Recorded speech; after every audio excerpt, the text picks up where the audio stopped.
name is Dr. Robert Aucoin, and I'd like to welcome you to this panel entitled Happiness in the Time of COVID-19, the Teacher Edition. This is one of three panels that Shaw Spotlight is hosting on some of the unexpected benefits of living online as a result of the COVID-19 pandemic. The other two panels that we did focused on learning online and working online. Back in March of 2020, when universities and colleges the world over began to either shut down or move online, I began receiving lots of panicked phone calls and emails from people all over the world. Every morning, my email box was filled with messages from teachers who were literally terrified because their schools announced they had to move the entirety of their teaching online, and they only had 2 weeks to do it. And I must admit, I was a bit overwhelmed. And I've been doing this, developing and teaching online for 25 years, and I'm very comfortable with teaching online, and in fact, all aspects of online. But even I panicked a little because I typically will give myself about 6 months to develop an online course, and we had 2 weeks. So suddenly I had more clients than I knew what to do with. Those first few weeks were terrifying for everyone. I spent a lot of time holding people's virtual hands as we worked through all those issues together.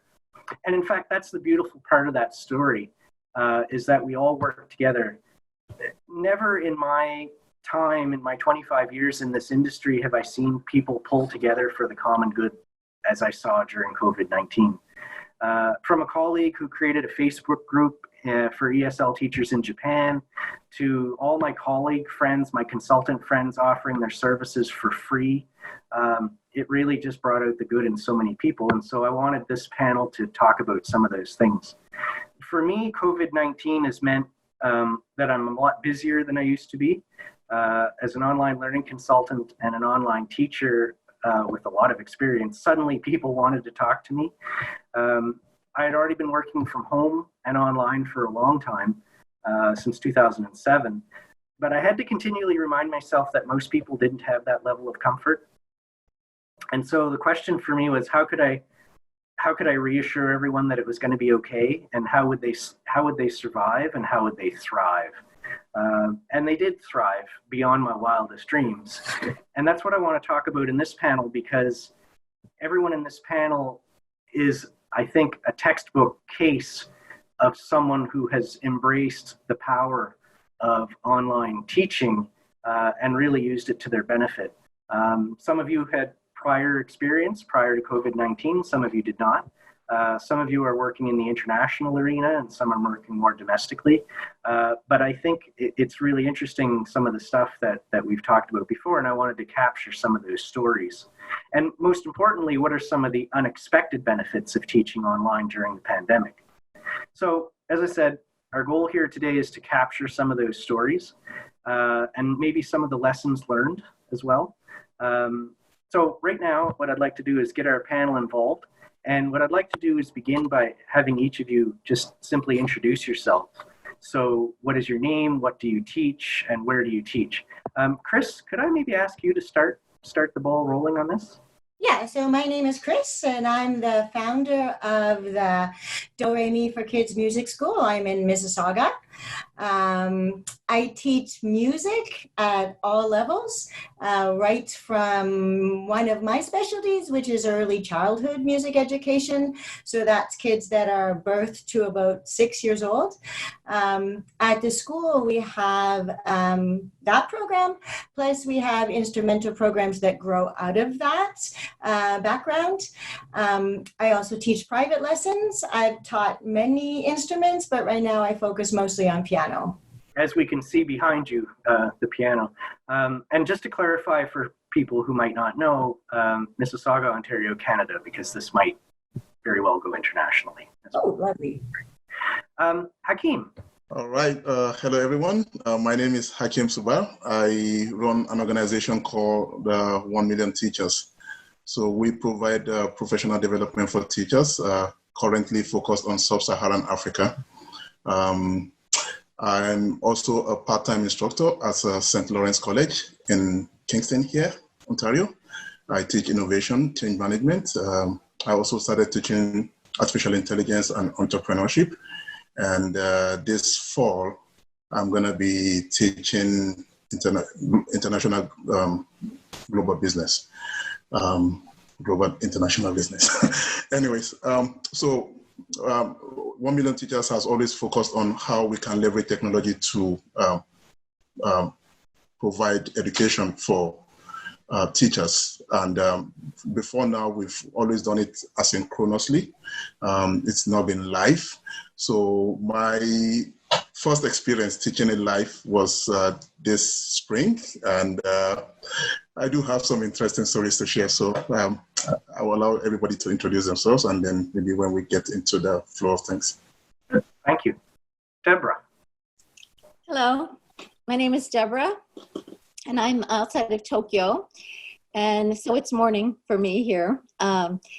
I teach at Juntendo University. I teach medical, first-year medical and nursing students, all 4 years nursing students, teaching them English.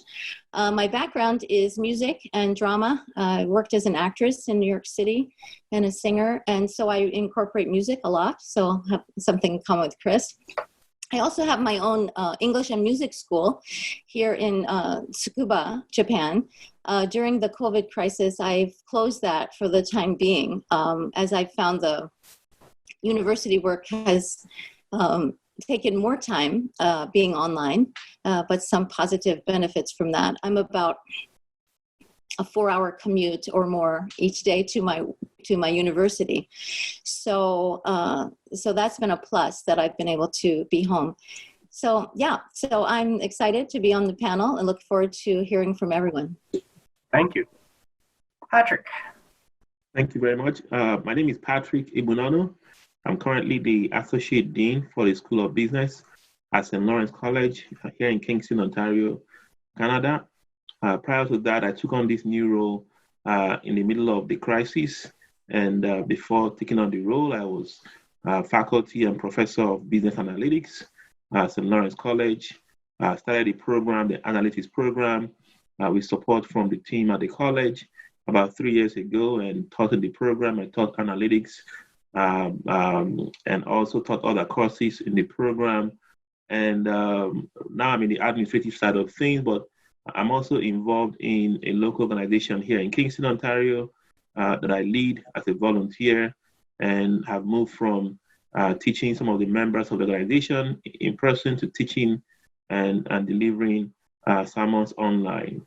And I'm excited to be here today, and thank you for the opportunity. Thank you, Patrick. And Michael, who we just dragged out of the bush. Thanks, Robert. Yes, my name is Michael Party, and I'm based in Victoria, British Columbia, Canada. I have a couple of areas of focus. One is outdoor education, which might seem a bit of an oxymoron in the context of virtual learning. But I do teach both in person and online. And then I also teach a series of courses that are basically applied sociology in the business environment. So stuff related to business ethics and the relationship between business and society. And I teach those at 2 post-secondary institutions here. One is Royal Roads University, and the other one is Camosun College.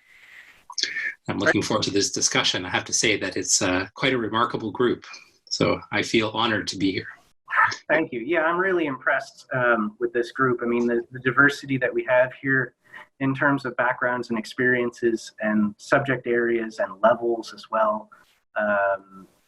And I'm really excited because some of the areas, as Michael just pointed out, are areas that we wouldn't normally consider amenable to online learning. So outdoor learning is an obvious experience, an obvious example of that. But music as well is something that's not typically thought of as a good candidate for online learning, but clearly it can work. But before we get into that, I just want to get a sense of sort of a little bit more about your background, everyone actually. Did you have experience teaching online prior to COVID-19, Michael? I did, and so I actually feel quite fortunate. In particular at Royal Roads University, there's a strong emphasis on online learning at the undergraduate and graduate level.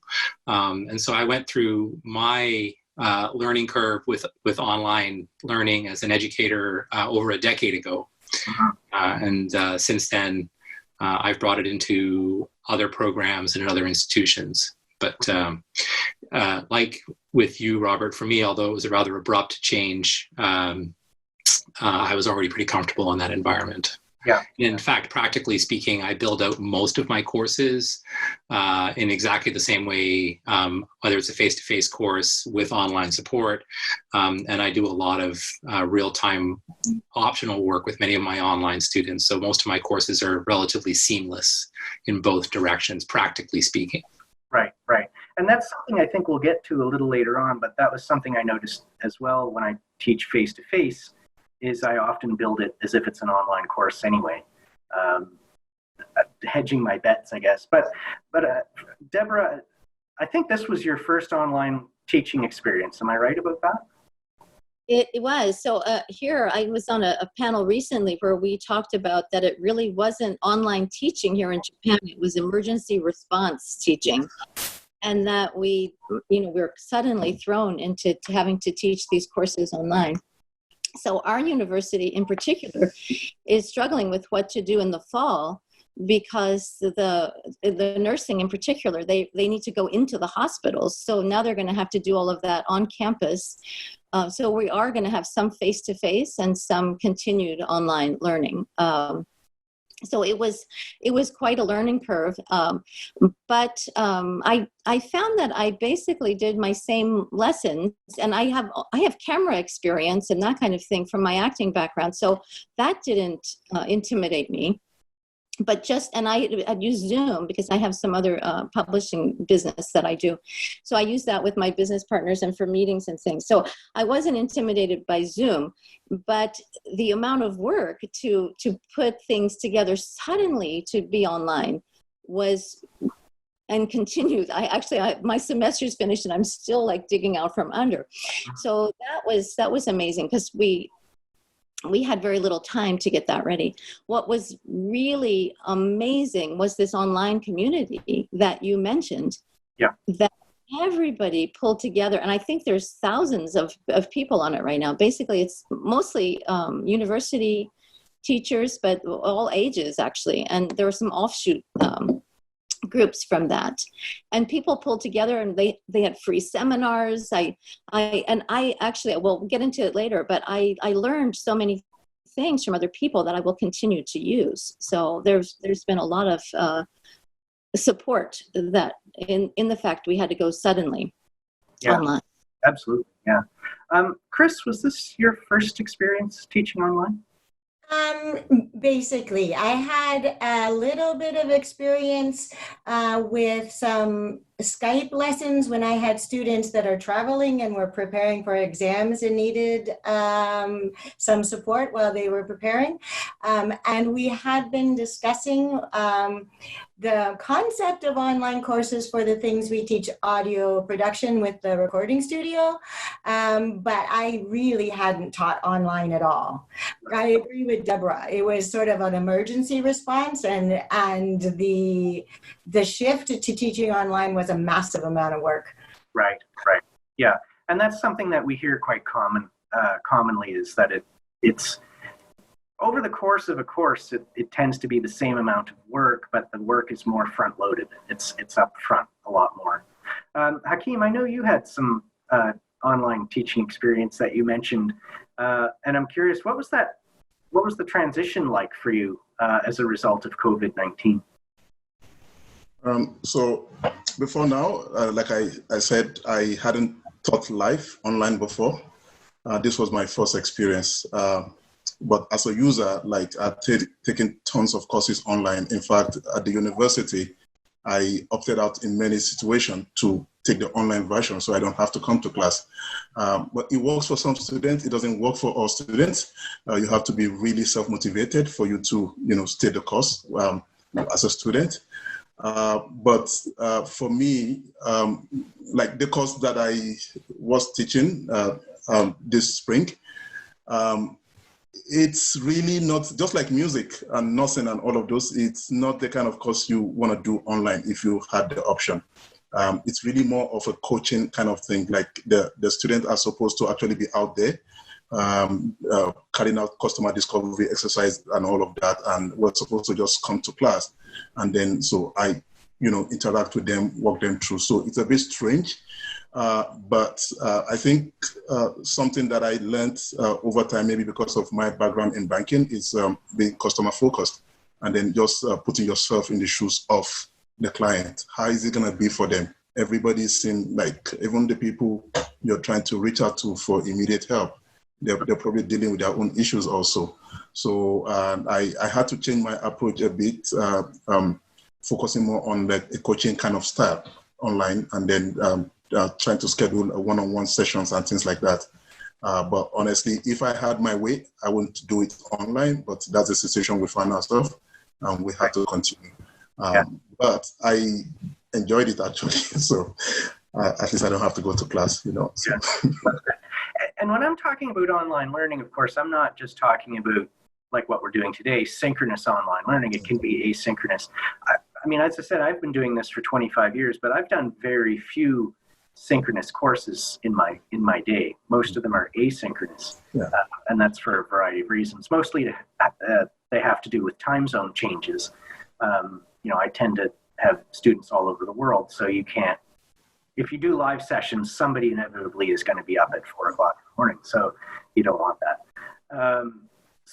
But I'm interested in this transition piece. And Patrick, I know that you have taught, you've had a lot of teaching experience, but for now you're more on the administrative side. What was that transition to online teaching like for you as an administrator, but an administrator who has teaching experience?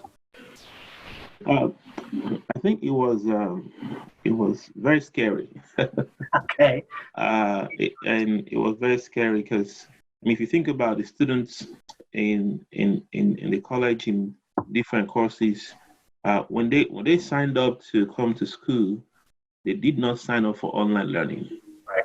And so for a lot of the students, for most of the students, this was their very first time learning online.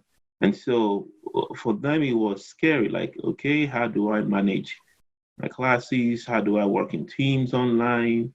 Am I still learning from the faculty, from the professor? What about the networking piece of my studies? And so you find out the student side of things, it was scary for them. And for faculty, for administrators, this was also, for most of us, this was our first time really with online synchronous and with a combination of some asynchronous learning. It was the first time for a lot of people. And so, to some of the things that we mentioned, we all had to work together. And I think the biggest the biggest good that has come out of this is the collaboration and the team spirit, and everybody say, hey, we're in this together. Nobody planned for this, and nobody has navigated this kind of challenges before, but together we can get through this. Right. I'm going to stay with you for a minute, if that's okay.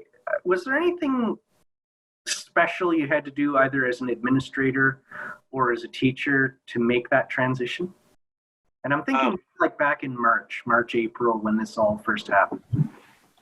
I think so at St. Lawrence College, faculty were given about 2 weeks.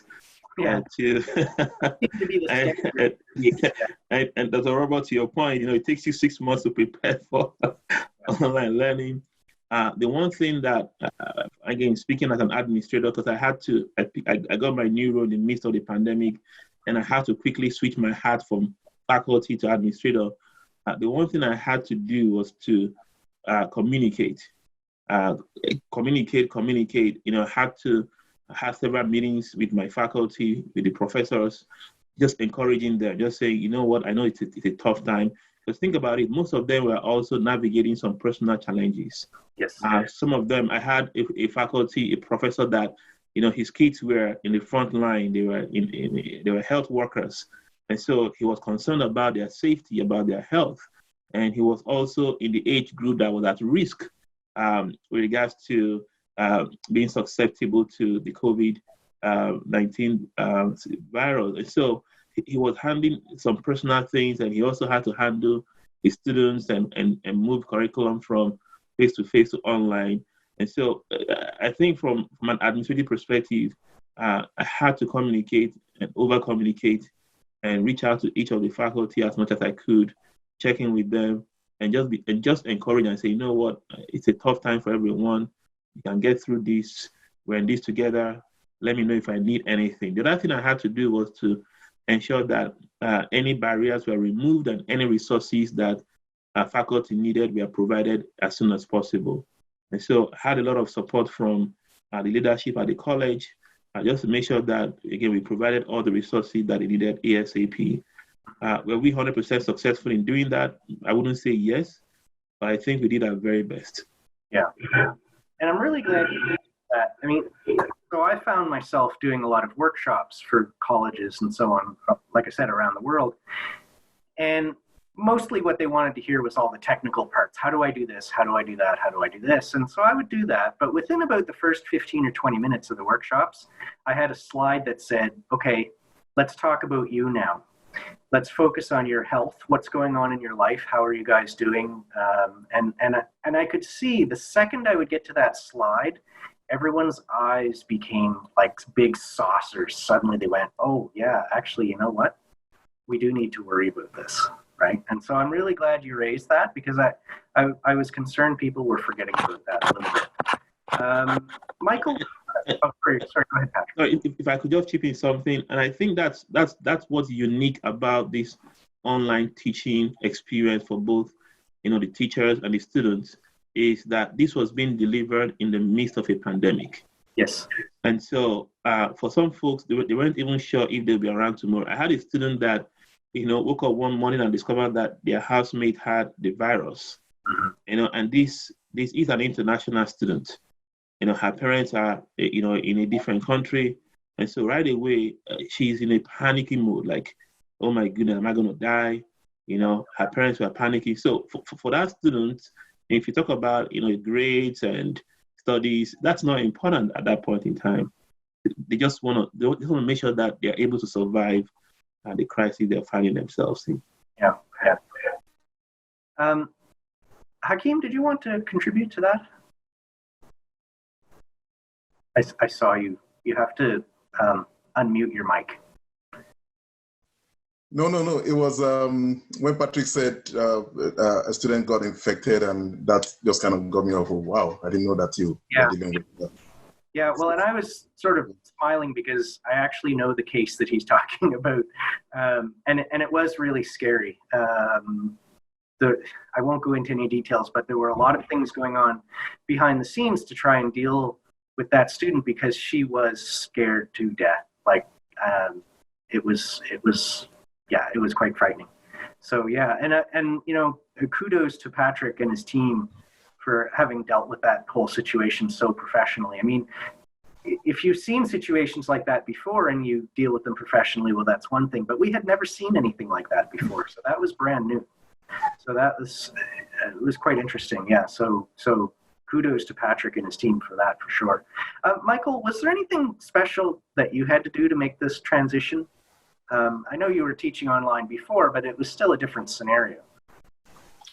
Yeah, and both Patrick and Hakeem have kind of alluded to this. The complexity and the urgency of this situation was laid on top of this online learning piece. And I would really just sort of echo what Patrick was talking about. I spent a lot of time reassuring my students, making sure that I was maintaining good lines of communication, making sure that I was well aware of where I could be flexible and where I couldn't be flexible, and just creating lots of room for the students to navigate their own experience.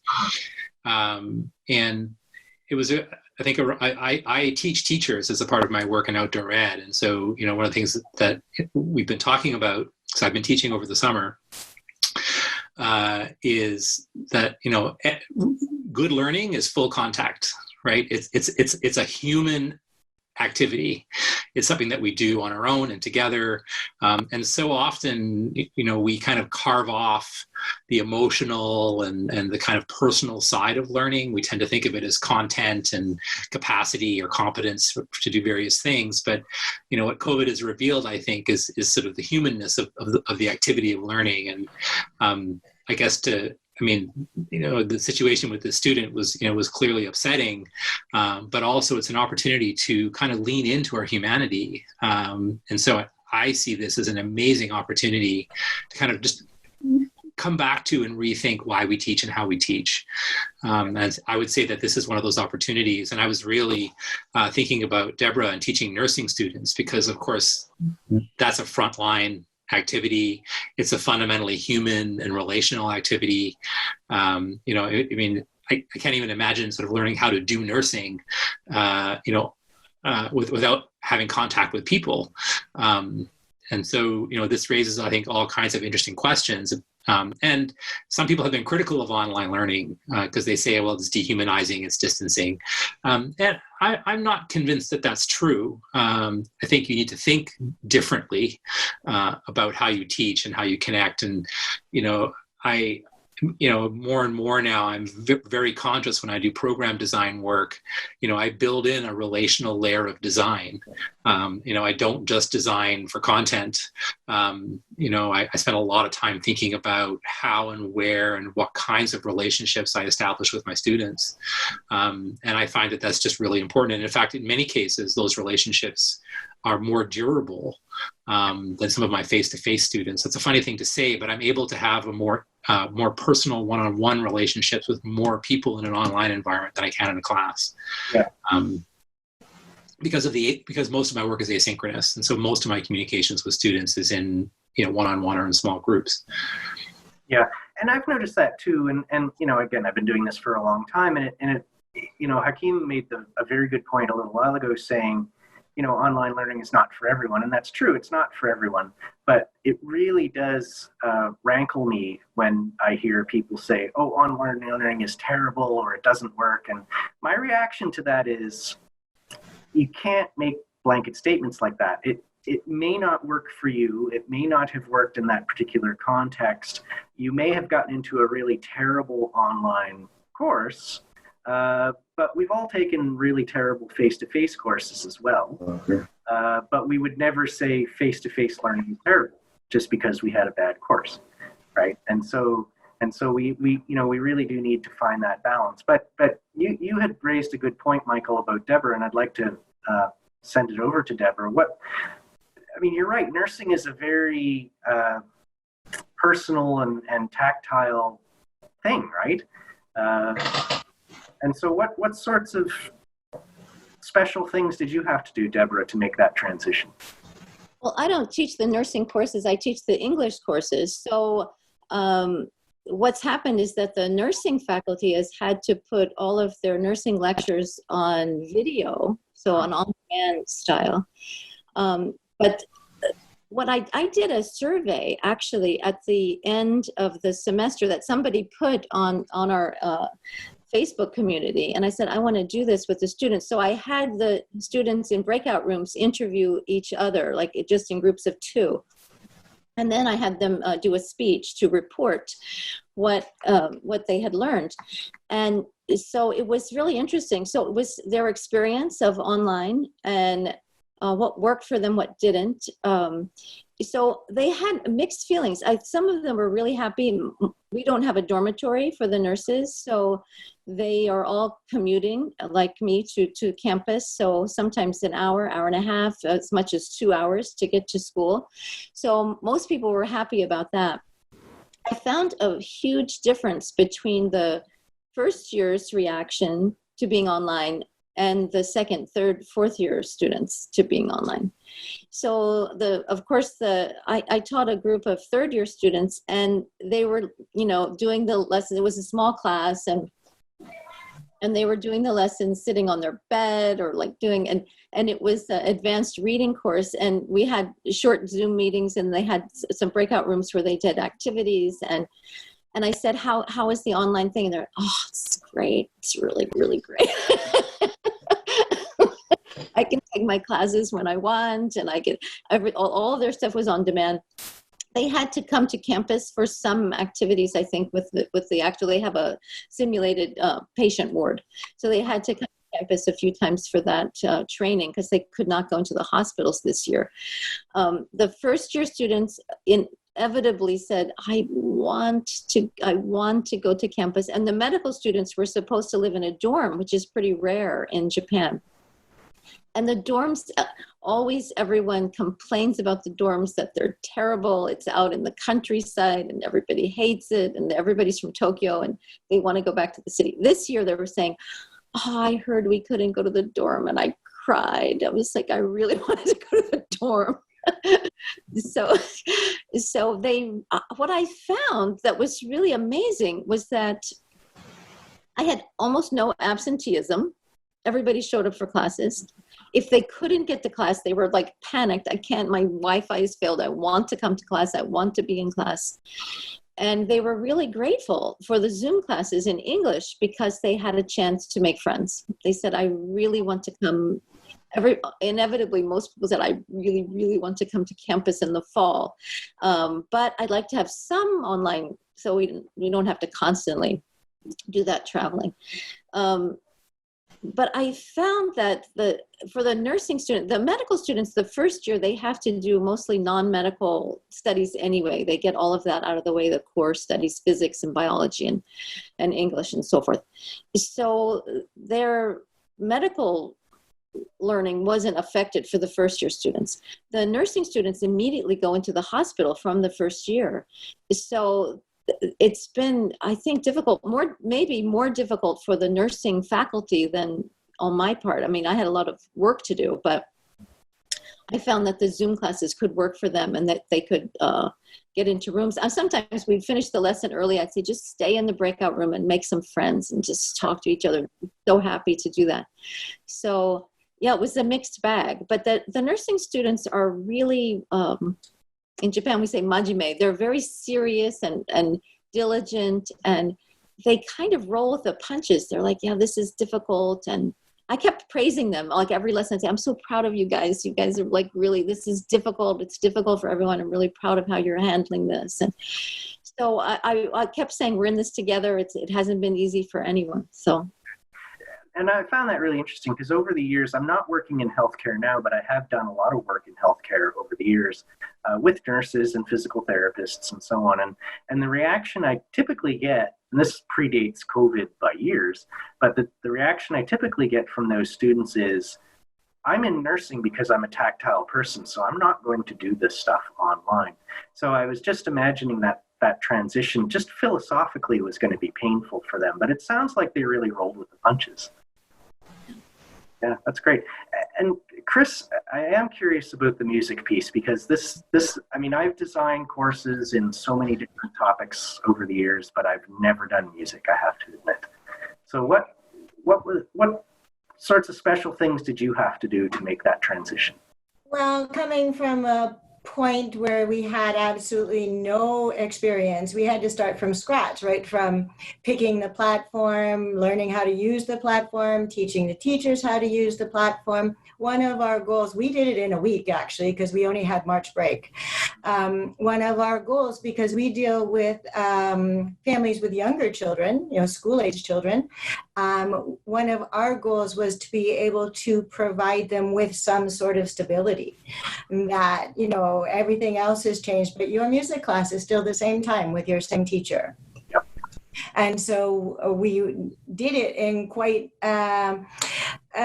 quick fashion so that we could make that happen for them. We also did some free online classes for parents with preschoolers so that they could just come and relax and play with their kids.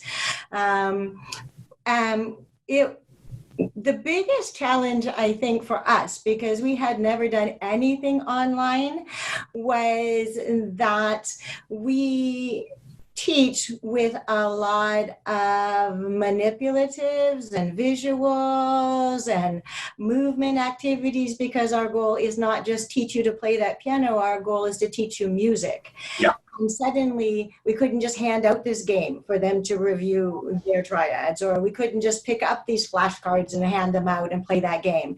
And so we had to spend a lot of time digitizing and rethinking. I think one of the biggest things that came out of it for us was just the creativity of how to teach this, make it engaging for the kids, because when our kids are younger, you have to keep their attention. It's a lot harder to do it with a 6-year-old than it is with a 16-year-old most of the time. And it came to the point where we're going, oh, this is really cool. This is really fun. How are we going to do that when we come back to in person? Because this was a really great way to teach that concept. Yeah.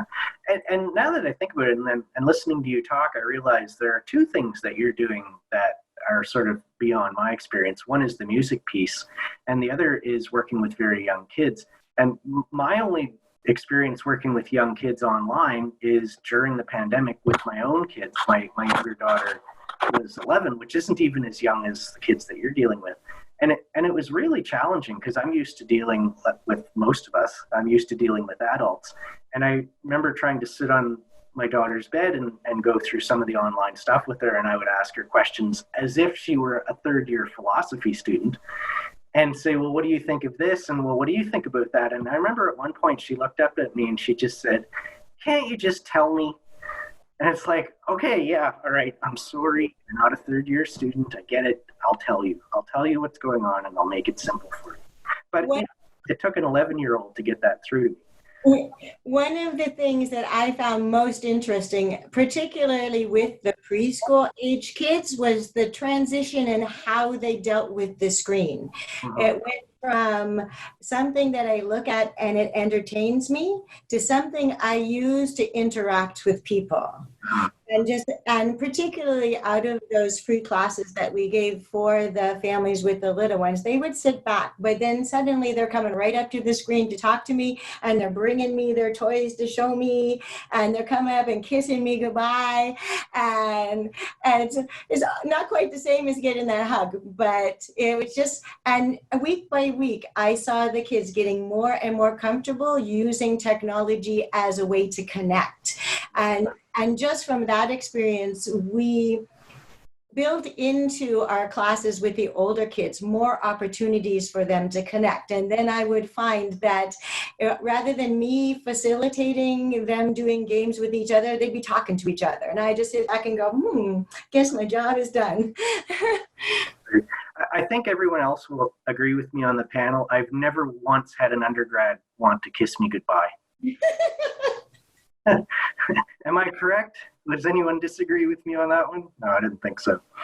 Hakeem, I love my job. Yeah, it's amazing, actually. I'm kind of jealous. Hakeem, I'm curious about transitions for you and maybe some of the positives or negatives, if you want, that have come out of this. And I'm more familiar with your work with 1 Million Teachers, but feel free to incorporate some of your other projects if you like.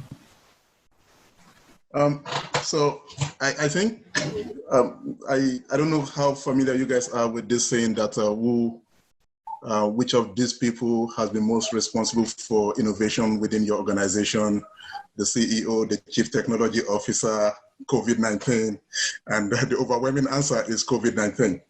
And, sometimes if you don't have a gun to your head, you probably won't move to do something. And, as human beings, we tend to if it's not very urgent, last minute, we won't. So I think one of the big positive is, first of all, even just looking at the global landscape, how suddenly everybody understands and suddenly everybody just wants to do their best to support one another. And a lot of the things that we thought were important were not so important. And for me, it's a really humbling experience. So just putting that in context for what we do at 1 Million Teachers, we've had this conversation with several governments, and people say it will not happen. Like, how can you teach online? How can you do that? But we talk about a lot of inequality in the world. There are many people, the only way they can access good quality content is to find a way to deliver it at scale. And that's one of the promise of online learning. So we embraced it from beginning, even though it was asynchronous. Given the diversity and the different geographical distribution of the teachers themselves that we serve.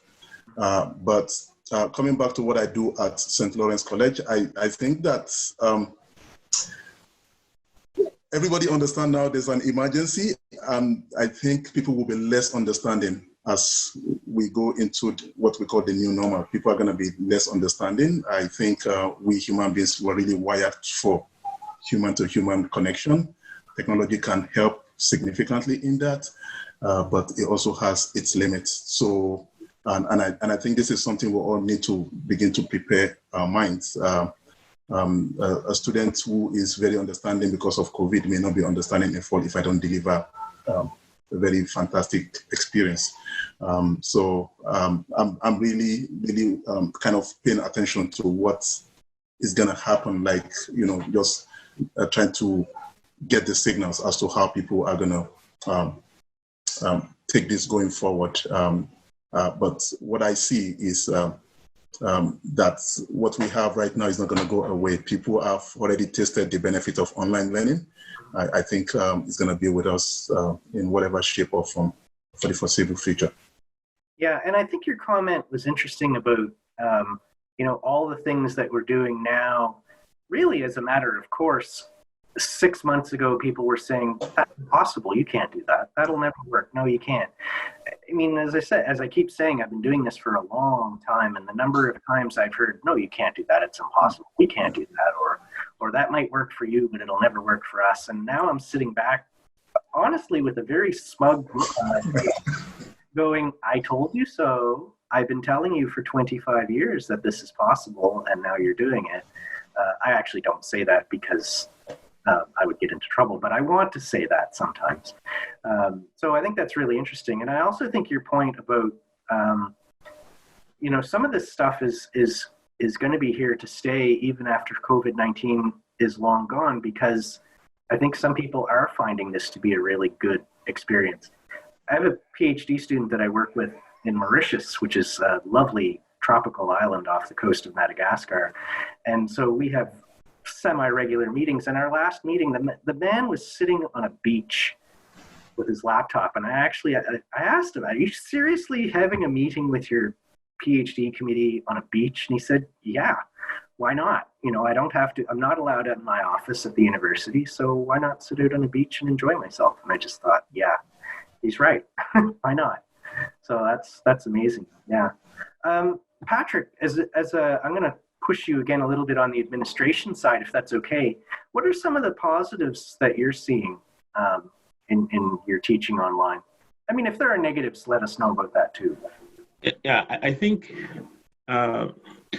Hakeem has kind of alluded to some of the negatives, the in-person, the face-to-face interaction, the touch, being able to, as a teacher, I love being able to walk down my classrooms, look at my students eyeball to eyeball, know who is kind of not paying attention, and from I love the interaction in my classroom. I love that energy in the classroom, and so some of that is missing. Some of that human touch is missing, and that's why, from my opinion, I mean, COVID will pass one day.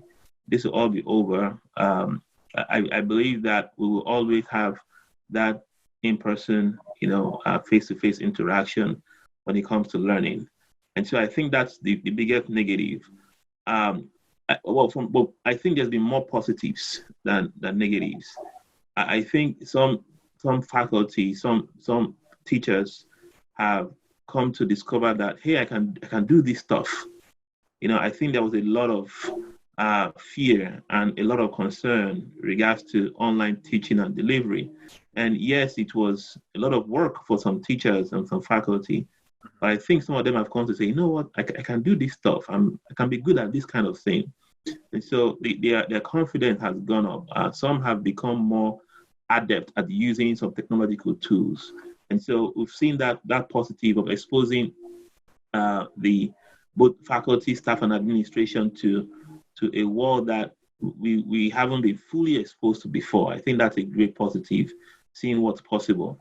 I think what also, so I'm the Associate Dean for the School of Business. I'm not just looking at my faculty or my school, I'm also looking at what's happening in the business world, because our goal is to prepare students to be relevant in the business world. And so if we look at what's happening in the business world, we see a scenario where companies that were dragging their feet with regards to digital innovation or digital strategies have now had to accelerate those strategies, because of COVID. And now they are saying, oh my goodness, we thought this was going to be a pain in the neck, but It's cool.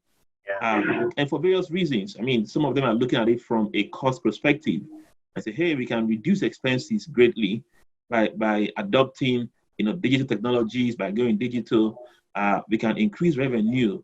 And so what we see is we're seeing that COVID is giving a lot more companies a taste of what operating the digital world looks like. And I believe personally that when COVID is over, you're not going to see those companies going back to what it used to be. I mean, there will still be some form of, in-person, but those guys are going to be like, oh my goodness, we learned something new here. That's going to become part of the new normal. So what it means is that as a school of business, we need to start preparing our students for that world. We start asking questions around our curriculum, what we teach students, what they get out of learning. Are we preparing students for a world before COVID? Or are we preparing students for a world that will be very different when all of this is over as a school of business? Yeah. And so I think one of the advantages for us is we can have a feel of what those companies have gone through, what they're going through, so that we can better prepare our students for that world. That's amazing. And you raised the point that in some ways is really simple, but it never even occurred to me. And that is our faculty members probably, if assuming they're successful, probably do feel a real sense of accomplishment of, sort of teaching an old dog new tricks, right? Some of the faculty that I work with are pretty close to retirement and really weren't interested in this at all. And they're achieving some success with this. And it never occurred to me that they would be excited by that. But you're absolutely right. They would be. I mean, that's a major achievement, isn't it? Yeah, that's fantastic. Yeah. I think Robert, let me just jump in there to add to what Patrick said. And first of all is the fact that, so as a teacher, you're dealing with kids that are digital natives. Like technology is so, they don't need any manual. They don't need to read anything. They just figure this thing out. And you are struggling, and you're supposed to help them, prepare them for a world, or help them navigate into the world that they are going to experience. So what an oxymoron, right? So you are very anachronistic, like you don't want to move, but these guys, they're already way ahead of how are you going to connect with them? How are you going to speak the language that they understand if you don't embrace the same tools that the students are using? So that's a real positive, in my opinion. And then the second one is the fact that, look at a lot of Western countries, Canada inclusive, you have aging population and all of that. There is going to be a need for people to stay longer before they retire and all of that. So, and they don't want to adopt new technology, and you need all of these tools to be able to function very well in the brave new world. So now they feel this sense of accomplishment. They feel comfortable around this. I think it helps them in terms of labor mobility and transitioning from, the career that they have right now into even new careers. And I think it's really exciting. Yeah, and I don't disagree with you, Hakeem, except I would add that it actually cuts both ways. I mean, I run into, so I teach at Queen's and I teach at Royal Roads, and I find that I have a lot of students who are not digital natives. I mean, technically they're digital natives because of their age, but they really don't know how to use the technology. Yeah, they know how to use Facebook and Instagram, but they don't know how to do this. And they certainly don't, they're not digital natives in the sense of they don't know how to acquire information and assess it critically. I still get third-year students saying, I know this information is true because I found it on the internet.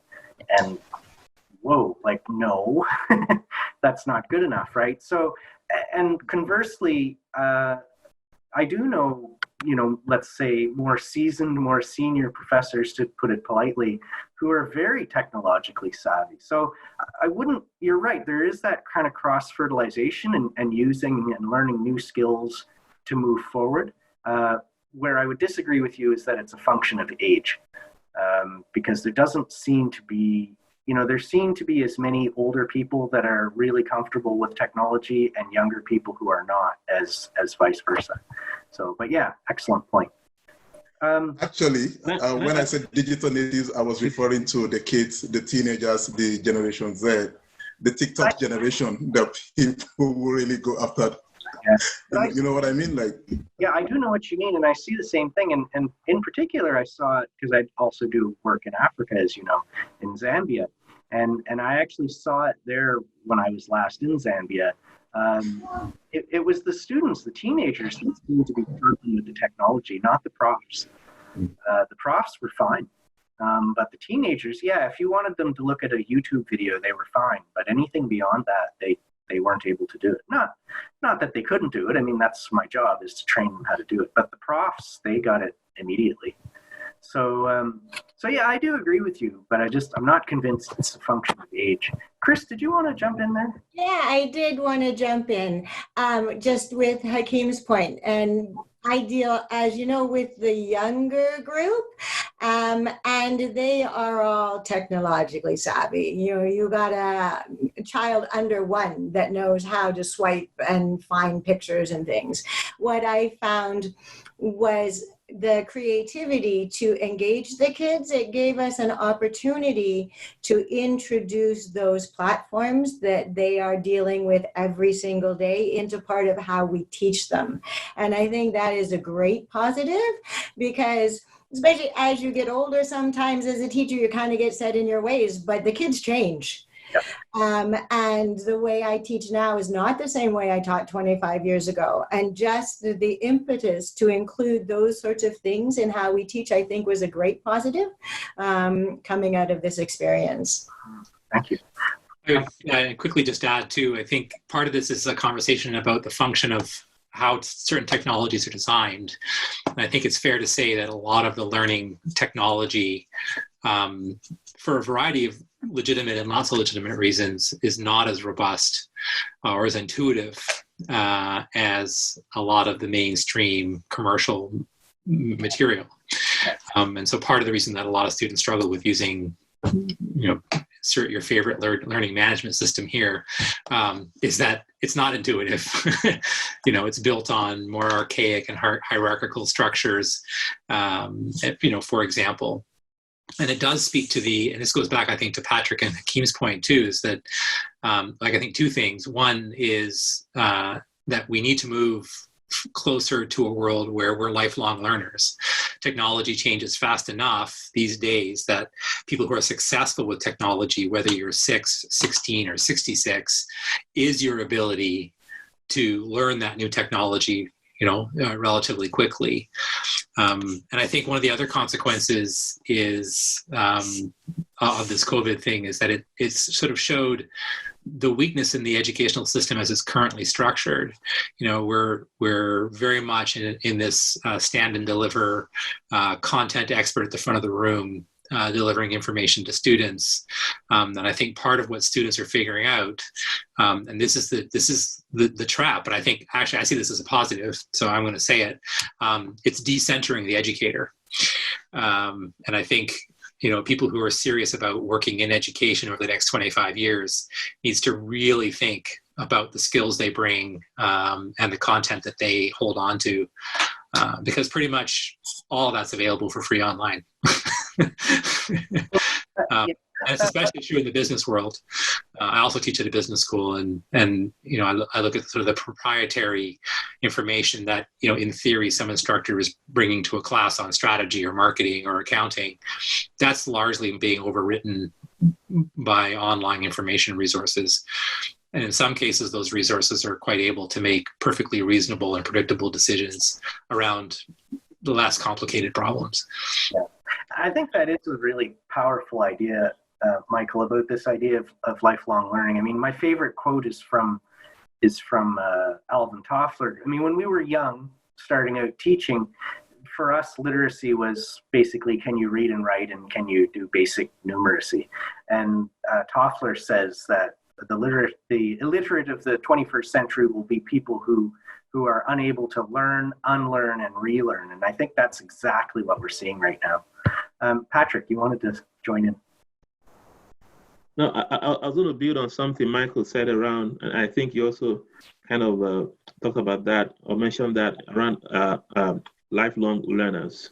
And so I think one of the positives that has come out of online teaching from a strategic perspective for the traditional institutions, I'm looking at US, Canada, is I mean, if you think about the way the world is changing and the potential need for reskilling and upskilling in the marketplace, I think for most traditional university and colleges, the challenge has always been how do we get involved in helping to reskill and upskill employers as we prepare for Industry 4.0. And I think in thinking about that opportunity, we've been stuck in the traditional mindset. I think what has happened now has broken that mindset. And I think from a very strategic perspective, I'm thinking that most universities and colleges across the world are thinking, oh my goodness, we can take part in this process. We can help educate the workforce. We can be part of their journey in helping them to upskill and reskill. They don't have to come to us. We can actually go to them. Yeah, no, I think that's Chris? I just wanted to address one thing that Michael said, and in conjunction with something that you said as well. I found it on the internet, and we're no longer that a repository of information spreading it to the classroom because we can find it all on the internet. And what I think teaching will become to a certain degree is more of a facilitator. Yes, you can find it all on the internet, but you need to know, one, what you're looking for. And what order you need to look for it so that you can learn it properly. And again, whether or not that information that you found is good or not. I mean, when I was little, it was, I found it in a book, it must be real, which also wasn't the case. And part of our job as educators, I think, is, as you said, to make sure that they can filter through that this piece of information on the internet is appropriate, exactly the same way as we used to have to filter through the books. Yeah, excellent. Deborah, I often use the word curator to be synonymous with facilitator. I think we're as much curators of information as we are facilitators of learning processes, and I think both of those things are at the center of the job description of educators in the next 25 years. Yeah, no, I actually like that model. Hakeem? No, I was just going to add to what Michael said. You're the conductor of the orchestra. Yeah, no, I like that model. I'd like to bring it over to Deborah because, and still on this topic of some of the positives or negatives that have come out of this, but I wanted to bring Deborah in because, I mean, I think most of us, if not all of us, teach international students, but we're not teaching in another country. Like we're at home teaching international students for the most part. But I think Deborah maybe has an interesting perspective because she's based in Japan teaching Japanese students. Well, there was something on from the Japanese newspaper yesterday. I think that Japan is going to finally ditch using fax to try to monitor the COVID spread. They're doing all data by fax. People are sending faxes. This is supposed to be high-tech Japan, and we're dealing with fax machines. So there has been like a learning curve, I think, for a lot of teachers and maybe even some students that I think Hakeem said, everybody's online many hours a day, but it's not in the same, it's not usually for educational purposes. So one thing that I found that was extremely positive was this online group, and many of us had different learning platforms, classroom management platforms, and many teachers gave us Zoom lectures. We did 2 or 3 hours with some, said, oh, I want to do one on Edmodo, I want to do one on Moodle, and people just jumped in and gave free lectures on how to do it and answered questions, and we could email them, and there was great community support on that. And one real positive for me has been that I'm going to carry that on. I decided to do Edmodo, and I'm going to continue to use that, whether or not we're face-to-face or continue online. So that was all positive. So for the most part, I would say 98% of my students are Japanese, but I have a few Korean students, Chinese students, and then for the medical students, the top level medical students, about half of them either studied in America or in England for high school. So they're basically like native teachers. Some of them were very familiar with the learning management systems, and they would help the other ones in the class. A lot of people struggled, and we have a variety of systems. We have an online system that the university uses that is completely, of course, Japanese, and the people who weren't Japanese, like, wait, I can't deal with it. There's no support and there was no help. And it's like difficult kanji. I'm like, no. So I decided to use Edmodo. And some of the students in the medical school, I said, okay, submit your assignments. And then some, it's at the end of the semester, and I'm writing to them, you didn't submit this, you didn't submit that. And one student said, I don't know how to use that platform. And I went, well, you had all semester. And I said, elementary kids, like kindergarten kids use this in America. I think that you can do it. And suddenly by the end of the day, like all of the assignments were submitted. So they magically learned how to use the platform. But I think there have been some cases of people using, I don't know, as an excuse. And I teach, one challenge that I had was that I teach an elective, which is drama and singing. So we did theater and singing.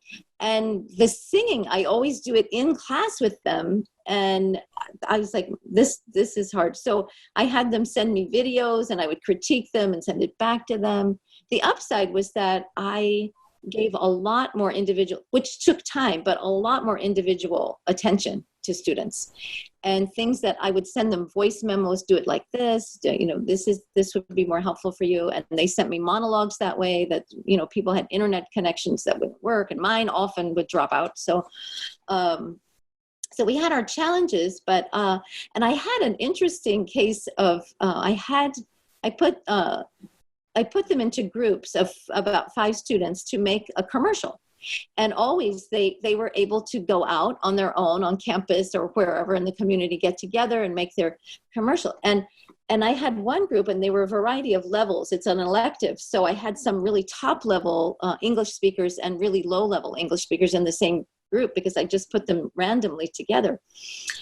And there was like a emotional crisis in this group. And they're like, we can't do this. We know that last year you did this, but they were able to get together, and we can't do this. This is impossible to do online. And my response was that you are medical students, you're going to be doctors, and you need to learn to work on diverse teams. And I will challenge you to find a way to do this. And I granted, it's not as easy as it is getting together and being able to film and do. And they came up with really creative, interesting projects, because that was the task. And I said, throughout your medical career, you're going to have a lot of challenges. Don't make this assignment a biggie, work it out, figure it out. And they did. So I was really proud of them. And I think they had a sense of satisfaction that they were able to do it despite the challenges. So. Yeah. And that's interesting. And you allude to a problem that often gets cited in online learning and in face-to-face learning too, and that's anything to do with teams. Everyone always complains that teamwork is a problem, and I see Michael smiling because he's a specialist in teamwork. And I do a lot of teamwork in my classes too. But I know, like, for example, I was teaching a course in January. It was a face-to-face course, and we were almost done. And then the last 2 or 3 weeks, because of COVID, we had to move online, and they had a team assignment, and there was lots of complaints and so on. And I kind of put it to them the same way that you did, Deborah. I said, the goal of this team assignment is you're supposed to pretend that you're working for the United Nations. So by definition, you're supposed to be able to work in teams, and things could literally be exploding all around you. And how are you going to deal with that? And the creative solutions they came up with were fantastic. Like I would never say this to them, but they were far beyond anything that I would have ever thought of doing. So they really rose to the challenge, and I was quite proud of them. They did, and in a very short period of time too. So I was really quite pleased. Michael, what kind of positives are you seeing around teamwork, or if any? I don't want to put words in your mouth, but. I think teamwork is. We all know the importance of teams and group work in our professional lives, and so it's clearly something we need to be doing with our students. and unfortunately, the motivational incentives that we have inside a lot of education around grades creates all kinds of conflict around teamwork. I think what's been exciting for me is that students are prepared in a way that I haven't really experienced before to actually listen and try out more sophisticated group process things. So some of that is technology, because there's lots of great technology for doing teamwork. But the technology is only as good as the people operating it. And so what I've been able to do is to have much more sophisticated conversations with groups of students around how they organize themselves to do teamwork. And I think they're receptive to that learning because of the crisis. That they're kind of willing to try new things in a way that perhaps they weren't 6 months ago, and perhaps they won't be 6 months from now. Patrick talked about this, and I think Hakeem as well, is, expectations will be reset and hardened again at some point, but we're in this kind of sweet spot at the moment with students and with not just with students. I mean, I also do a lot of my work collaboratively. I'm in the middle of a huge program redesign, for example. There's two of us, and there's sort of 20 key stakeholders, that we have to navigate, and all of that work is being done online. And wouldn't it be great to be in a room with a whiteboard? Yep, but no. So I think that's been positive. A lot of the technology companies have been making a lot of their technology more readily available. And so I think there's been an opportunity to try a lot of different technology, which is really exciting. It's interesting to think about something like Zoom, for example, and where it was in February as a technology and where it is now. I mean, it's a great story, but it was garbage 4 months ago as a technology. Whether that's at the back end in terms of privacy and encryption and all that kind of stuff, or whether it's at the front end around functionality. And so this is a really fun moment. I don't know. I mean, I think in many ways, online teamwork is actually a good thing for teamwork, as long as you have a strong facilitator. Part of what teams need to be able to do is to hold each other accountable. And part of the way that you do that is through transparency. And the value of the online environment is that transparency is easy because everything is documented. Yeah. So someone can't say, I didn't know. We have a shared calendar. We've all agreed to use the shared calendar. The document is there. I can see your comments. And so it is. And we recorded you saying it. And that works back towards me too as an instructor. I mean, my lecture, if I'm recording it, is recorded. I mean, it's there for everyone to read. And if I say something that's incorrect, a student can contact me and say, well, you said blah, blah, blah, and I looked it up and you're wrong. I think that's that democratizing of the learning space is one of the wonderful gifts that this has given us. And I know that frightens some people. It frightens me sometimes. But actually, I think that's a positive. Well, it puts a lot of pressure on us, right? Yeah, and to think clearly, to be honest, to be human. I think it's been very positive. I think, I guess, at the level of teamwork, one of the things that I've really enjoyed in the online learning environment is that we are all more visible to each other. We're peering into each other's rooms, literally. We see the kid running in the background because the kids are all home, or my dog works in my office with me, and so my students love, one day they met my dog, and then every time now they're like, can we see your dog? Can we see your dog? Suddenly I'm a human. Yeah. More human to them. And that comes out especially in the small group work, which is the groups or teams or whatever you want to call it. In class, I've done some larger classes this year with 50 students, and I did one online workshop with 100 people. That's not as easy to replicate. Yeah. But again, with some thoughtful design, and most of the technology has functionality that allow you to do that. And so it's been fun to be sort of given permission to play. Like, we're allowed to kind of fail in a way in front of our students that maybe we weren't a year ago. And so I mean, on balance, I think this has been a wonderful experience. Yeah, no, I agree. And I did those other two panels, and of course I've done lots of individual interviews with people about the positives, and a lot of the positives in some ways weren't surprising. People like Deborah, who were previously commuting 4 hours a day, suddenly are not having to do that. I had a colleague who lives in Toronto talk about how he was getting to spend more time with his wife, which was great. And I'm a bit jealous because she's a professional chef, but I won't go there.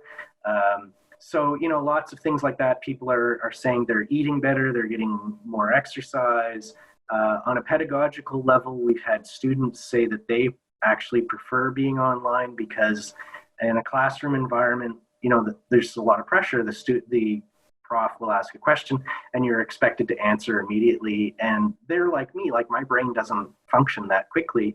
I like to think about my responses for a while, and they can do that in an online environment. So I've heard lots and lots of positives, and then some more positives from you guys today as well. But one thing that a number of you, and I'm going to pick on Patrick and Hakeem because I think you were the first two to allude to this, was, and I don't want to play my card, but I'm going to say the danger that when COVID is over, all those positives are going to go out the window and we're going to go back to exactly what we were doing before. So Patrick, I don't want to put words in your mouth, but was that what you were, was that a worry that you were expressing earlier? That's a great point. I don't think all the positives are going to go out of the window after all of this is over. I think there'll be a lot of reflection with regards to what can we keep and what should we not keep. Again, given that a lot of these experiences has come in the midst of a pandemic, I think there'll be a lot of emotional healing as people reflect on lives that were lost, opportunities that were lost, jobs that were lost, and as people recover emotionally and mentally, I think there'll be a lot of reflection. I think after that reflective phase, I think some folks, some schools, some universities say, you know what, we like this aspect, we don't like this aspect, let's keep this aspect. And some folks will be forced to keep certain aspects because the whole business world would have been changed. Right. Hakeem, again, I don't want to pick on you, but I sensed you were concerned about that. So I think the COVID is the great reset. It's an opportunity, like Patrick said, for us to kind of sit back and just think about what's important, what are our priorities and all that. So the way I saw it is that because of the emergency nature, everything happened so fast. People didn't really have time. We just responded. And I think like when you have a fire, I think the tendency is to grab a fire extinguisher to, you just do whatever you could grab to just douse the fire. But after all the craziness has gone down a little bit, you kind of sit back and say, okay, and Patrick said this earlier about reflecting, about keeping something and all that. The bulk of the response in terms of transitioning people online has been more like an emergency response. It's not been thought through in most situations. We just did whatever we could to get through the semester in most cases. Now, the students, they have been very understanding. Like we all know, this has not been a perfect experience. There are shortcomings, but everybody understands. So what I mean is about expectations.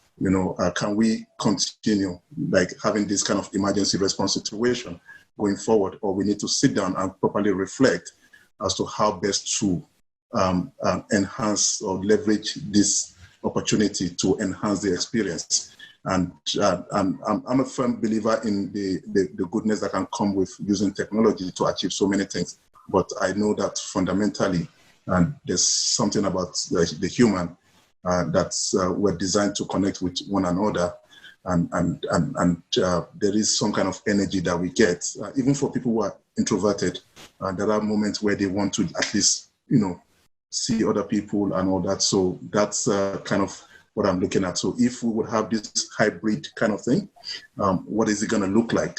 Obviously, it has to be of a much higher standard. Otherwise, people are going to question the fact that I'm not going to pay $10 for this. You know, I signed up to come on campus. And I mean, especially with higher education, a lot of it is on making social connections and things like that. So if you remove that element from the education process, what do you have left? So they begin to challenge you that they don't think that it's what. And questions are already being asked. I mean, if you read so many publications that people are asking, like, I'm going to take a gap year or do something like that, so that, and they don't believe. And it's true, because when you really properly design, the online course is actually more cost effective. So students should feel like that savings should be passed on to them. And then the higher institution should not keep the same legacy system that they've always kept. They need to be more adaptable and respond with the times. Yeah, I think it depends on a lot of factors. You know, the reasons why the students are there in the first place, and your definition of what social networks really mean, right? I mean, people tend to think of social networks as being face-to-face, but as Michael pointed out, they don't have to be. And I agreed with Michael. That was my experience too. Some of the longest lasting, best relationships I've had with students have been online, not face-to-face.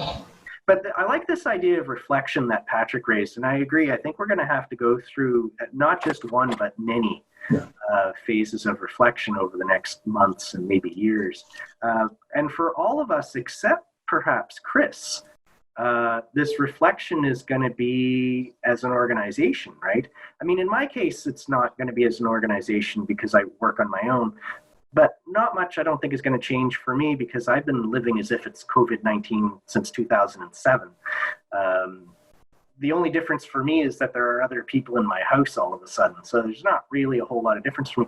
But Chris, you have your own business, and yeah, you do have teachers working for you, but I think that reflection is going to look very different for you. Am I correct on that point? Well, we've been sort of reflecting together the whole time. We've been doing it for 5 months. Right. And so one of the things we're doing, and we're on hiatus right now, sort of between semesters. So one of the things we are doing is sitting down and saying, you know, this worked, this didn't, but we are embracing online learning. We're actually next week launching a full online version of all of our curriculum. Mm-hmm. And so with us, but ours are all completely synchronous. So I think the process of teaching is a little bit different if you're designing a course where you're in front of them and facilitating what they're doing than it is trying to design one where they're doing it mostly on their own. And our biggest challenge is, like I said before, keeping those kids engaged. And one of our goals is that they learn to love music. And if they don't love learning it, they're not going to love music at all. So to develop ways to incorporate all the games and movement activities and drumming activities and all of those fun things that we do in the in-person classes, how to get that across when we're doing it remotely. And that's sort of our reflection we have felt, and our families have felt that it has been an extremely positive experience. The biggest negative I would find, speaking from teaching music, is that it's exhausting, because you have to listen so carefully, especially if their internet is cutting in and out. And just the amount of focus that you have to put to hear what they're performing.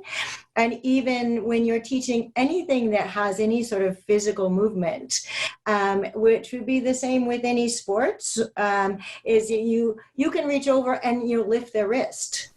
But sometimes it takes 5 or 10 minutes to try and explain to them exactly what you want them to do with their body. And if their coordination is not there, that in itself can be exhausting, and you can't get frustrated or they'll be upset. So that's trying to come up with ways to present things that are clear and concise and effective is one of the biggest things that we have to deal with. Yeah, I mean, I think that's in some ways a good segue to my next section, actually. So that, I mean, The larger organizations, honestly, I don't think have reached this reflection process yet. I think from their perspective, I mean, as I said, I teach at 2 universities. I also teach for the United Nations system, and I know those 3 organizations are not in reflection mode at all. They are essentially still in panic mode, honestly, emergency planning mode. They're trying to decide what they're going to do in the fall and what they're going to do next winter and so on. And some of the individual teachers that I'm dealing with are, of course, feeling that, and they're feeling like they are still in emergency mode as well. And some of them, I mean, everyone on this panel seems to have done quite nicely, but I think everyone knows somebody who's still in panic mode and is struggling. I'll just put it to you that way. And Deborah, could I maybe put this question to you? Like, do you have any tips for people who might be, for teachers who might be still struggling a little bit? I think when I first started teaching, I didn't start out with a teaching background, and I taught full-time at a kindergarten. Was my first full-time teaching job, although I had some private students. And there was no training, and you just jump in and do it. And what I did, and what I would recommend now, is to find some group of teachers who support you, to reach out. And this online group has been tremendously helpful, not just to me, but I think there's over 1,000 members now. Yeah. And there's a place to ask questions, and there's people who will answer things, people who will hold your hand through, problems. I would say, reach out to other teachers or people who are better than you at technology, or somebody that you can ask. It's kind of playing tennis with a better player, right? You can learn. If you don't know something, it's the same we say for our students. If you don't know, please ask. I will try to help you, or I'll try to help you find the answer, or I'll try to find someone who can help you if I can't. And we need to also be open-minded in that way, that we need to reach out when we need help, and that there are people out there who are willing to help you. Yeah, absolutely. And that's been my experience as well. So build those communities and excuse me, and contribute to those communities as well. Yeah, that's great. Michael, what would you, I know you have a lot of experience, what would 1 or 2 tips for people who are struggling? Yeah, I mean, I would echo what Deborah said. First and foremost, we're stronger in community. I guess just to kind of go down a level, also be kind to yourself. We are in this situation, we are also learners. And so our students feel like this every single day. And so this is an amazing opportunity to just develop, I think, better empathy for what it's like to be a learner in a classroom. And I don't know if that changes your teaching practice or not, but maybe, you show up with a bigger heart or something. I don't know. So I do think community is important. You need to get that technical help. Hopefully your institutions are supporting you. But I think just also remembering what it feels like to be a learner is valuable. And in that, we are also learners. And so, this ability to be empathetic to others and to ourselves, I think is important. And I guess my other so I guess sort of insight or sort of opinion would be that we have an opportunity to experiment right now. We are in a complex situation, and so it's okay to probe the problem by trying different things and experimenting and being able to learn from those experiments, even if they are failures, because we have kind of permission to do that right now. So lean full tilt in because a year from now, things are going to harden again to some extent, and that's going to be more complicated. So what an amazing opportunity to try that thing that you've been afraid to try. Yeah. And we have sort of 2 cycles, right? We have this fall cycle coming up. I'm thinking sort of about post-secondary and public education primarily. And then we have a winter cycle. To kind of take a couple of runs at this. And the value of that is that we learn when we try, right? So this is this growth mindset, this ability to kind of, experiment in real time. It's part of this design method, design methodology, design mindset. I guess as a part of that, then, this is a time for courage, and courage requires vulnerability. and a willingness to be vulnerable. So, like, you know, you're right. I've been in lots of conversations with educators who feel really scared, and I'm like, yeah, good. Like that's actually like, if you weren't scared, I would think that you're a bad educator. You should be scared because this is a big deal. So I said that to them too. I said, yeah, like if you're scared, that means you care. Yeah. And so use that, and that's your superpower in this situation, right? And being able to move forward even in the face of uncertainty in any context is useful. And since there are, you know, several of us that teach in business here, it's doubly important, you know, in that specific context. Certainly true in the medical profession. And if I think about music, you know, the truly great musicians have gone to places where no one else has gone before. You know, that is new territory, and that takes courage. We are all explorers, and that takes courage. Yeah. So, and what I would add to that is if you're open and honest with your students and you tell them more or less what you just said, they're open to it. They understand, and they get it. I mean, I always, this is completely stolen from David Letterman, but I always, when I'm doing new stuff with my students, I'll often say, okay, people, this is an exhibition, not a competition. Please, no wagering. And that's my basically my way of saying, we're going to try this. We're going to hope it works. And if it works, great. And if it doesn't, well, then we've learned from that, right? And I find I've never had students in so many years of teaching, I've never had students push back on that. So it's been powerful. One MBA class. Okay, there's always one. But the only one. Patrick, if I could draw on your administration point of view, what sort of tips are you giving to your faculty, especially the ones who might be struggling a little bit? I think I mean, my tip would echo most of the stuff that has been said here. Don't try to do it alone. Yeah. Don't try and do it alone. And I think that's my biggest tip. You know, if you're going through something, there's a high likelihood somebody else is either going through what you're going through or has gone through what you're going through and has found a way out. Don't try and go it alone. And I mean, as business, teachers and faculty, I think it's an opportunity for us to practice what we teach our students. Practice what we preach, exactly. Yeah. That's great. So at some point, hopefully sooner rather than later, COVID-19 will be done. We'll have a vaccine or a treatment or something. Hakeem, could I ask you to start us off? What would you like to see in a post-COVID-19 world? I know you're in a sort of a mixed position because you have 1 million teachers where you're mostly an administrator, but you're also teaching. So are you hoping, for example, your schools will allow you to continue teaching and working online? Well, I don't imagine it'll change much for 1 million teachers because you were already online, but what is your vision?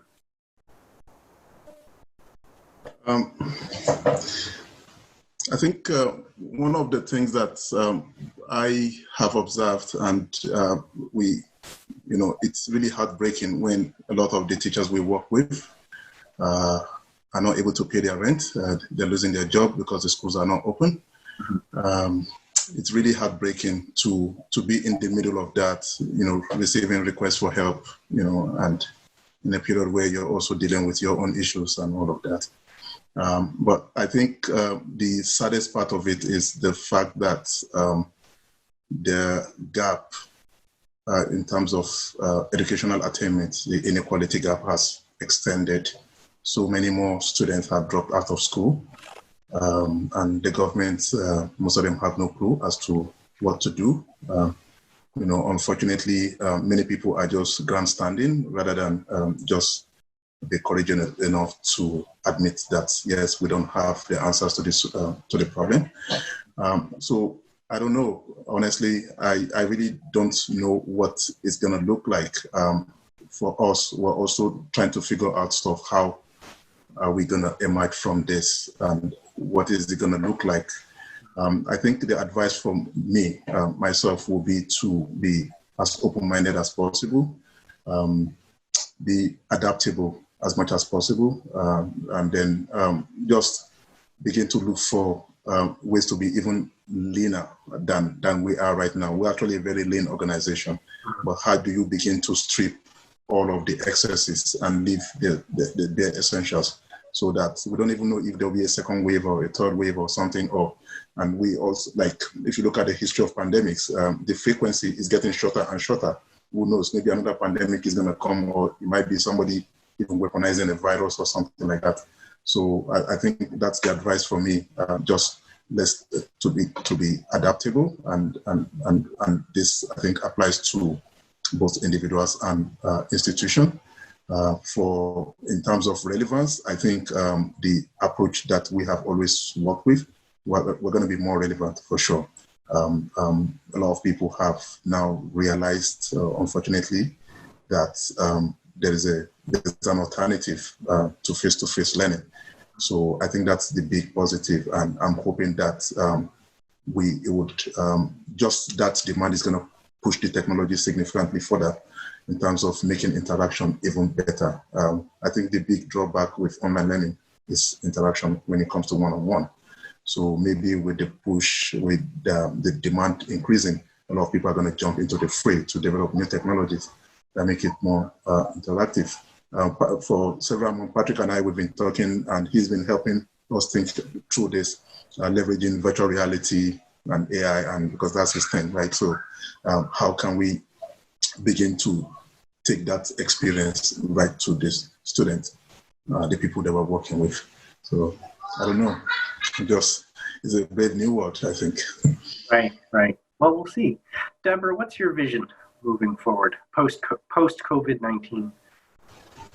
For me personally, I feel I will take some of this, the learning management system, I will continue. And although the students, most of them said, we want to go back to face-to-face classes, especially the first-year students, realistically, I said, like a speaking class, a conversation or a communication class is almost impossible because they can't talk in the classroom if they go back in the classroom. As I said, I think it makes more sense to have breakout rooms where you can talk freely and so forth. So I think my courses will stay online in the fall, I believe. And then the nursing courses will be on campus where it's basically a lecture.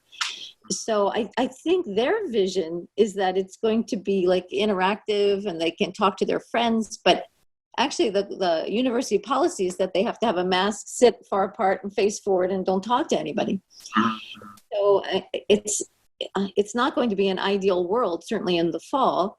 But for me personally, I've learned a lot this semester about better ways, and as Hakeem said, streamlined ways of doing things, that I could use the technology moving forward, even if I was in a classroom with my students.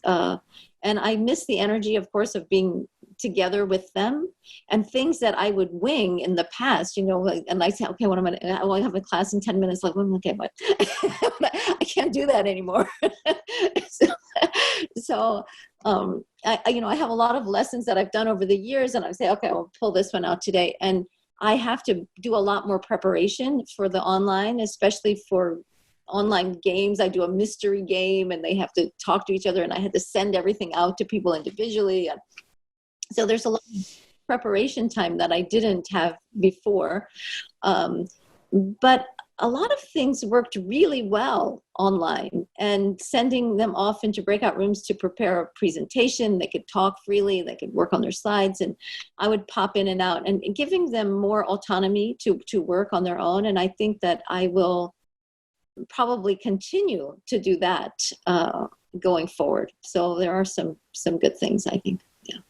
Yeah, and I mean, so I wear many hats, and one of them is I'm an instructional designer, and my response to planning stuff ahead is good. I wish all teachers would be doing that, face-to-face or online, it doesn't matter. Because it shows in the quality of your teaching, and the students will respond to it.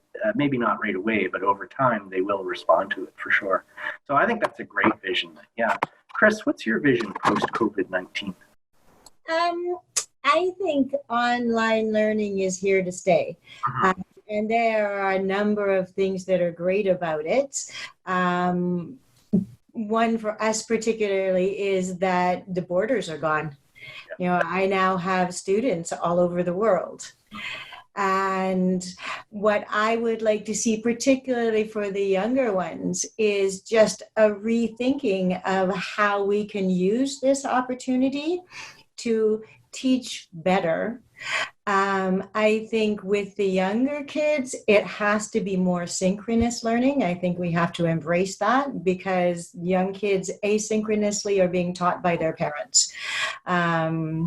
So just to embrace the idea that we can reach people all over the world and give them a wonderful opportunity to learn something that they might not otherwise be able to learn or don't have available to them where they are, but do it in a way that still develops the interconnections and the socialization and all of those wonderful things that we bring in person, and try our best to do that when we're doing it online.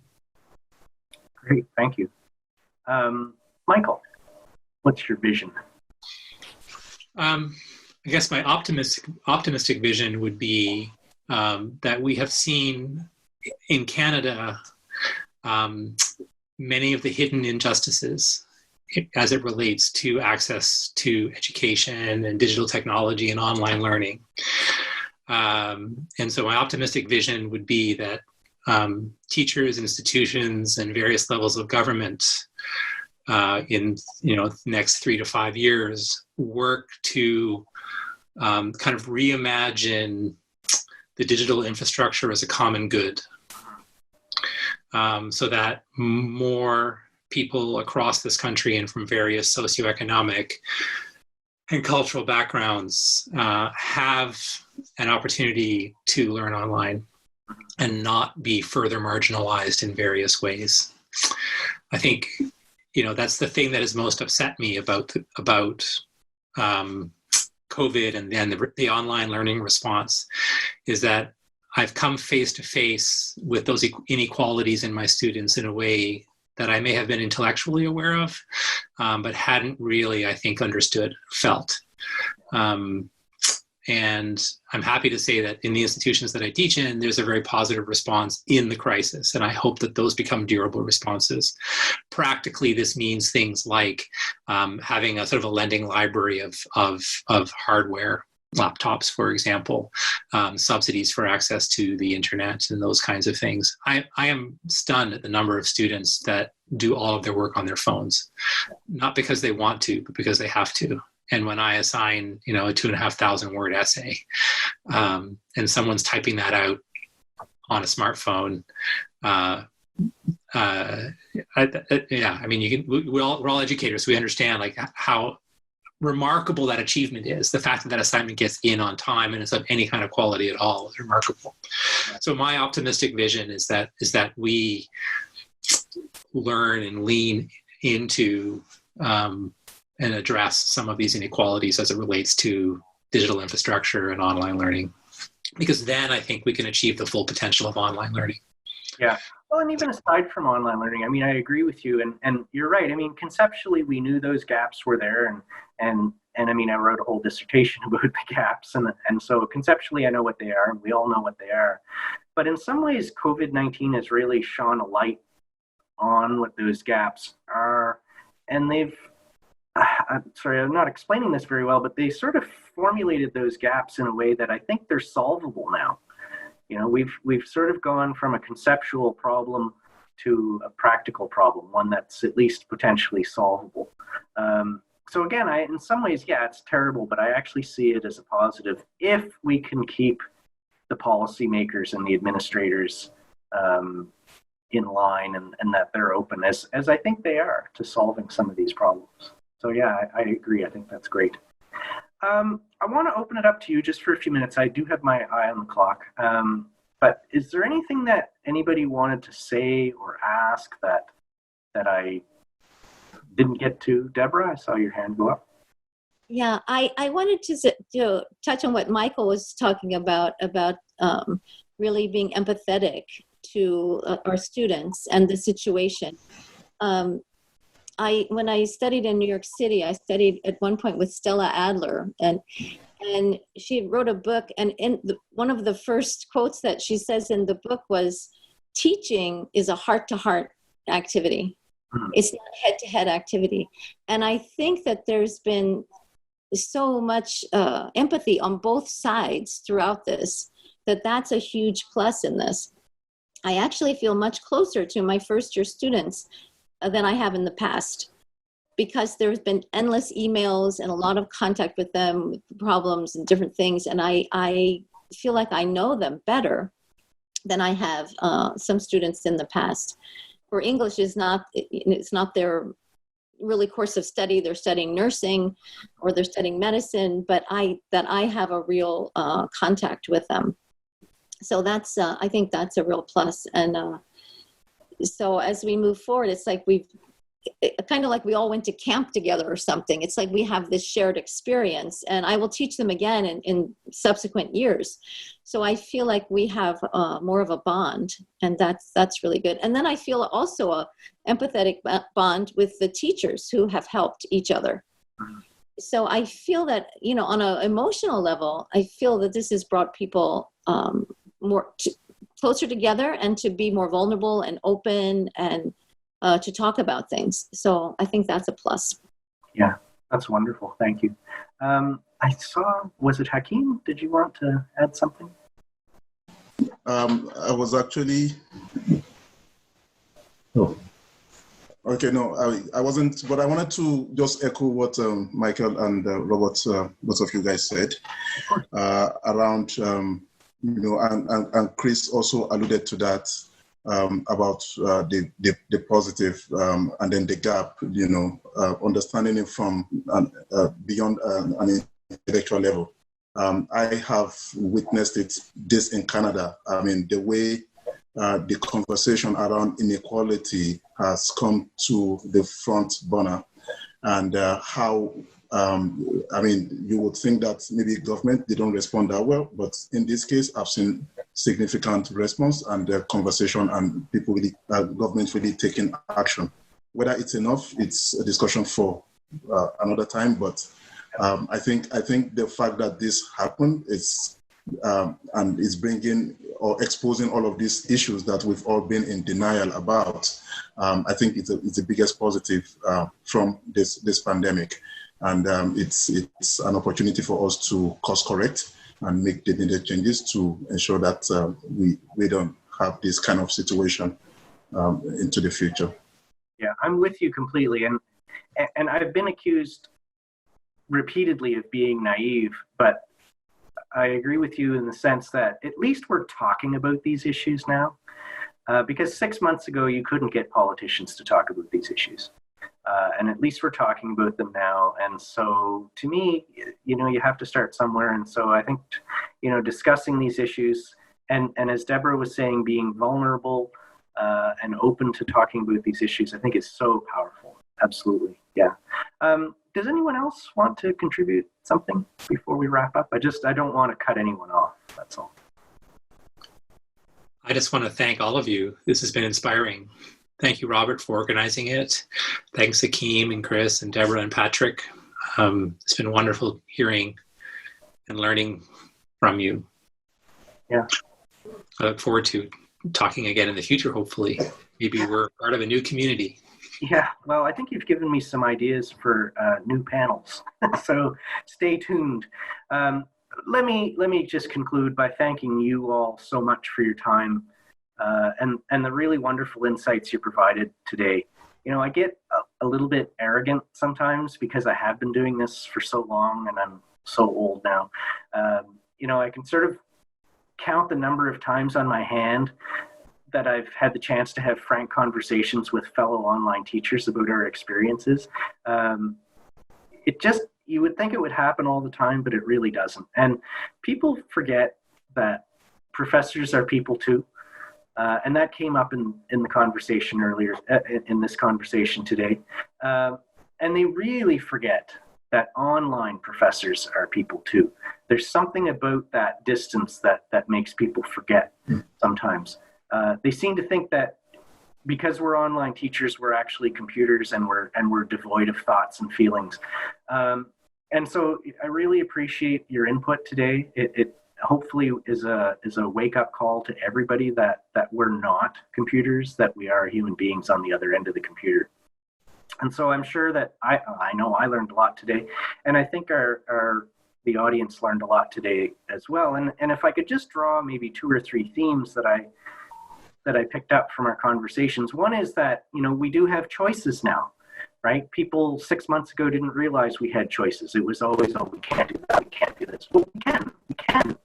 And we will, and it'll be successful. It might not be great at the beginning, but we'll make it work. We do have choice.